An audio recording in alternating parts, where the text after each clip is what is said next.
I'm gonna share some of my thoughts about fiction and, in particular, what an anti-colonial notion of fiction might be. And as I was revising this talk for today, I realized that I had actually written a poem that I think probably more powerfully says what I'm going to say at length and more succinctly. So I'm going to start with that poem and then with the talk. How we exist in the world depends on how we describe it. Have I always been in the world? No, I've been autumn in the middle of August. I've been the wind as well as the tamarack tree seconds after its final needles drop.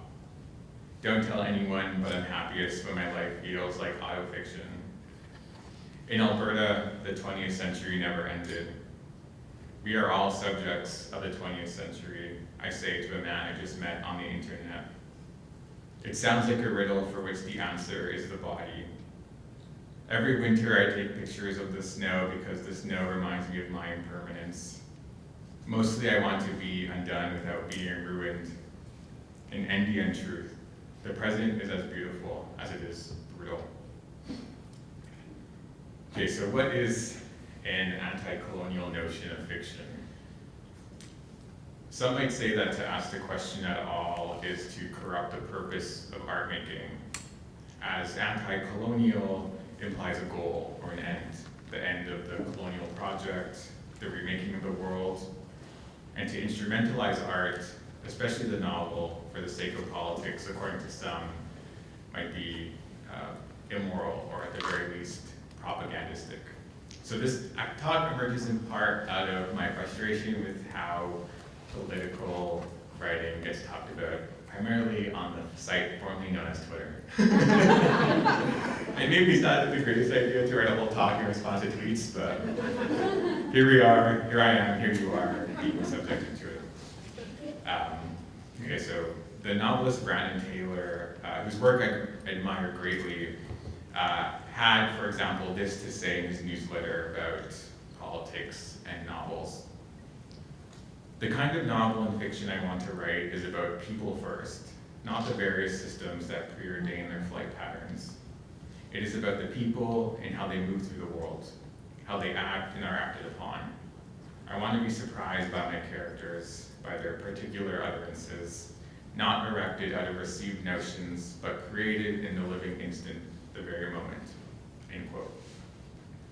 While there's much I find important in Taylor's call for contemporary novelists to refuse to aestheticize what he calls a Twitterified set of ethics, in which people or characters merely give expression to an abstract good or a romantic ideal that was decided at the outset. What solidified in me upon reading the essay was that what I want from literature, I want from revolution. This is not to say that I believe literary works should read like pamphlets distributed at a protest, but that I think a literary work can sound like or register the desires of hundreds of people in protest, and that doesn't betray its status as art. And so my idea of what protest looks and sounds like is obviously multitudinous. Every day, in both minor and major ways, people living under intense conditions of duress act against what Audre Lorde called the living structures that seek to suppress our capacity to feel and that seek to prepare us, the marginalized, for premature death, ultimately. So in light of this, the aim of my fiction is to attend to the ways people desire freedom in the face of unfreedom, particularly Indigenous people. To be clear, I'm not arguing that all literature or that every novel should in some way bear the revolutionary demand that Audre Lorde so movingly articulated across her body of work, but in particular in the essay, Poetry is Not a Luxury. But what I am saying is that I think we should hold in regard the category of literature that aspires to this demand without undermining it as merely a corporate engineered symptom of identity politics. It is possible to show how people moving through the world, how they're instant, and their intimate relations, and their mundane exchanges are all a part of systems that unevenly distribute power, capital, care, and even symbolic importance. To be Indigenous and to live in a colonial state means that one's conditions of possibility and impossibility are entangled with history, and oftentimes deeply circumscribed from the start. There's no way of subverting this fact, in my mind, in the interest of emotive storytelling about people and not systems. Which is to say there's no literature without politics, because literature necessarily posits some frames of reality as normal, thus imbuing them with futurity, and not others, thus relegating them to an impossible future. The novel has been one means by which to reify the colonial condition. I think it can also be a way to subvert it. We are not doomed to the colonial condition, and I think it's literature that can make this sentiment viable, or at least felt in the body as a possibility in a very particular way that other sort of modes of communication don't. So to return to Lord's essay, Poetry is Not Luxury, which was first published in 1973. So in that essay, we REC laid bare this landscape of radical literary ambition. And I think, well, I can point out that that should already preclude any kind of presentist argument about the state of political art, since this is something that radical writers of color have been talking about for decades now. And also, in an essay called Felt Theory, the Indigenous scholar Diane Millian also traces the emergence of a particular mode of Indigenous women's literature in the second half of the 20th century that explicitly aimed to break through the gendered sound barrier of Canadian ignorance at the time.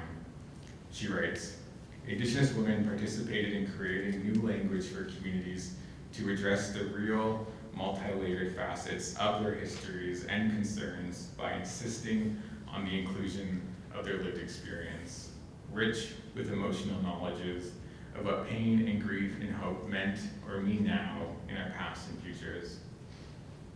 So Indigenous women's voices were shut out at the time of national discourse about Indigenous activism, and so Millian shows how they made use of their own political language in their writing to break that enforced silence about gendered violence in and outside our communities. And in so doing, laid the groundwork for what Millian calls a profound literature of experience.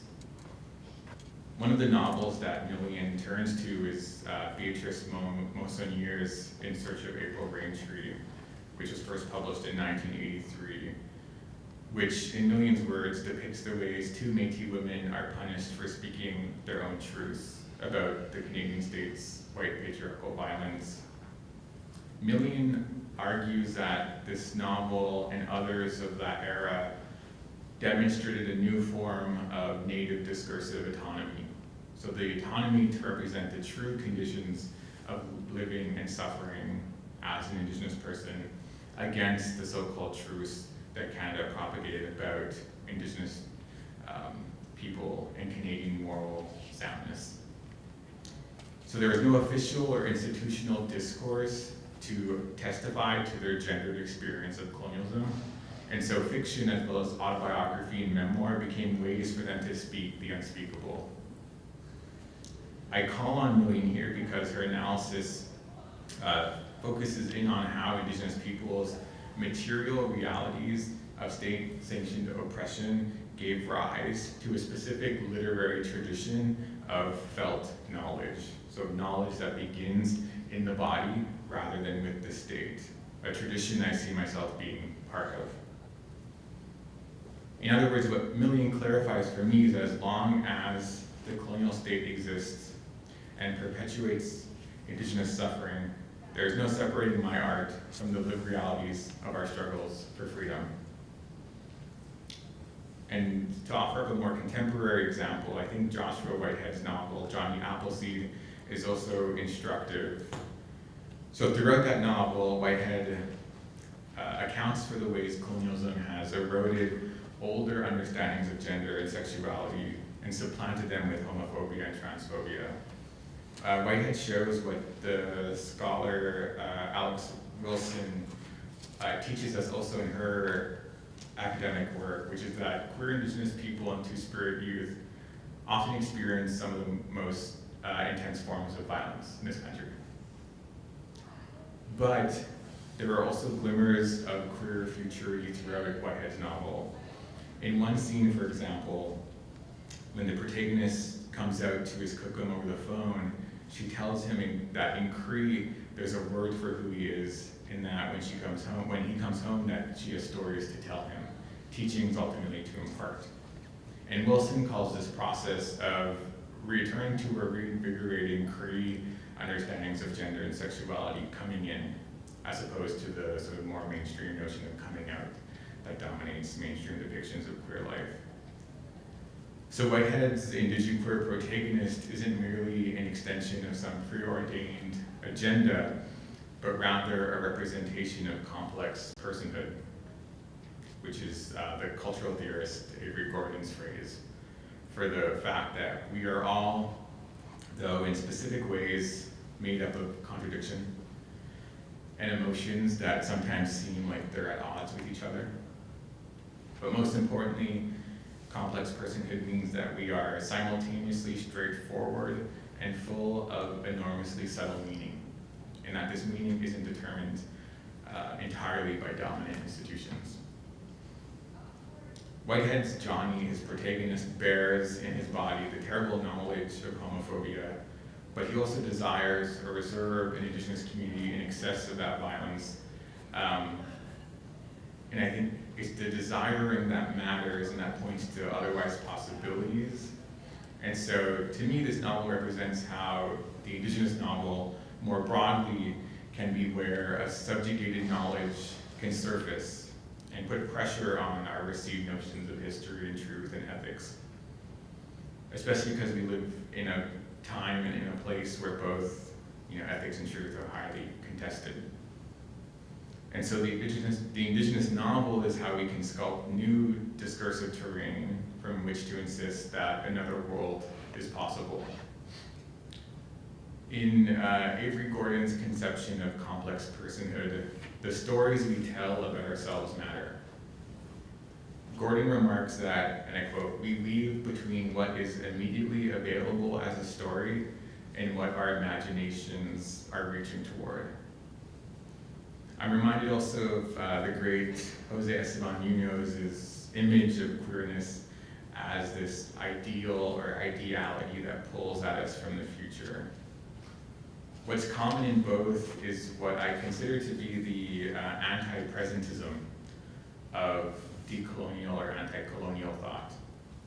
So in reaching toward what isn't available to us and being enticed by queerness's futurity, we are jolted out of a romance with the present, because ultimately the present isn't all there is. The novel can be a place to enact the imaginative power to destabilize the present, and how and to what end is of course up to the work of individual writers. But in my work, I want to imagine characters who are in some sense already in the future. This means that they aren't solely mired in trauma, and nor do they know with certainty what will bring their desires into being, but it's the desiring that counts. I teach a course at UBC called it's an Introduction to Indigenous Writing. And several times now, Indigenous students have expressed their ambivalence, if not total indifference, to the idea that the English language can function as an instrument of creative expression for Indigenous people. I value this stance, of course, because it is embodied and it is a theory based on their feelings.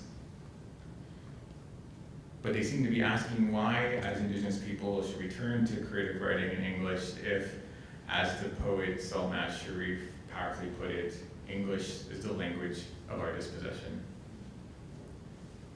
In a way, I think these reflections are my attempt to be in conversation with those students, to hold their ambivalence without diminishing it, and to imagine a writing practice in which English doesn't always or only doom us. And though English does indeed signify what we as people have lost and continue to lose, we nonetheless, I think, can use the language against itself or in spite of the violence to make the beautiful and terrible music of our lives, and in so doing, insist on our freedom.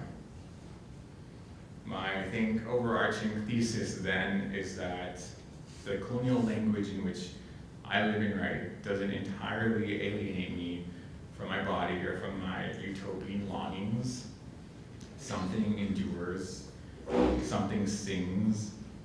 I think I'm trying to hear that song, to let it alter me, and to try to translate it into thought and character and theme. But now, to return to the question I started with, which was, what exactly is an anti-colonial notion of fiction?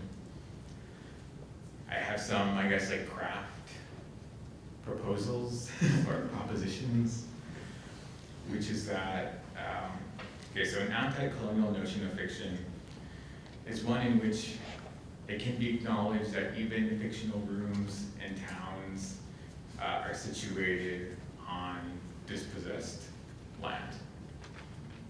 An anti-colonial notion of fiction doesn't reproduce myths of Canadian progress or moral goodness, but rather interrogates those beliefs, and also is aware of the fact that Canada is a relatively new entity. An anti-colonial notion of fiction might begin with the presupposition that Indigenous people have their own politics of futurity, that we live lives full of joy and desire and hope, as well as grief and pain and suffering.